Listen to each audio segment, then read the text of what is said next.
Most of the when people think of banjo music, they mostly think of the bluegrass style. So most of the banjos you're going to see are bluegrass banjos. And when you go to a music store and musical instrument store, that's what you're going to see is a bluegrass banjo. You might see an old-time banjo, with the open back to it, but more than likely you won't. The real neat thing about a fretless banjo is that since you don't have frets, when you slide up the neck, you don't get that bump, bump, bump, bump, bump as you slide up the frets. And that's the thing I like the most about a fretless banjo, is that nice, clean sliding sound when you slide up the string.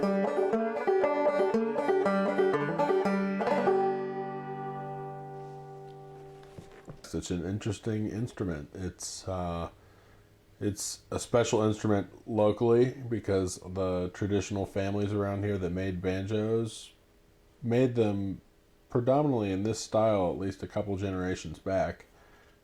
Several of them have adapted the instrument and changed. But the fretless style mountain banjo with the small head and a lot of the wood, a lot of wood parts and friction tuners, 5-string, that style of banjo that you're referring to, the mountain style, the Appalachian style, the Prophet style, the Hick style, whatever you want to call it, is special to this area because we had so many people making it. And I don't think anybody's ever really nailed down the exact origins of that particular model of the banjo, but it's one that thrived here and that you still find today in families, and certainly in some of the instruments being passed down. You really have to seek out these instruments. You usually don't just see them hanging on the wall, so your average person who's getting into the instrument isn't going to come across one of these.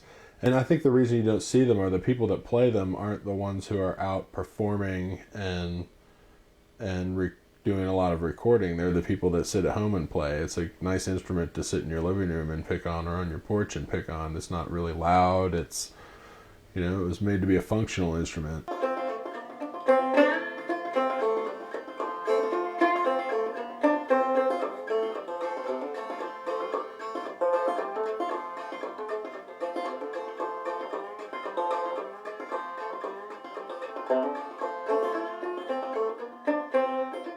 A lot of people are pretty innovative and would make them themselves, pretty much using the resources that are available to yourself, because you might not have, be able to get to a store or have the money to buy a banjo, because, especially, back in the early 20th century, people just didn't make a whole lot of money, and, banjos might have been a big chunk of, of your pay. I mean, a banjo might have cost you like $2 back in 1908. It doesn't sound like a lot today, but back in 1908, that was a lot of money for some people. I get my wood from a local sawmill, and he happens to be the uncle of a fella who I built a banjo for, and this fella he just loves working with wood, and so I've been getting wood for him for probably about 3 months or so, and I figured I told him I built banjos, and I figured one day I said, I should just take a banjo out and show him, what I do, so he knows what I'm doing. And so I took a banjo out to show him, and opened up the case, and I played it for him, and he says, I want to show you something. And so we went to this shed, and in the shed were just like all this wood like up in the rafters and things. And he points out the shed door up to a hill, and there's an old farmhouse, and he says, you see that farmhouse up there? And I said, yeah. And he said, well, my grandfather built that farmhouse back in like 1870, and I'm restoring it. And I took the rafters out of it, put new rafters in, but I saved the old rafters because I wanted to do something with them, and I took those rafters out of that house like 40 years ago, and I just didn't know what I was going to do with the wood. And after you took that banjo out of that case, I knew what I wanted. I want you to build me a banjo out of the rafter wood.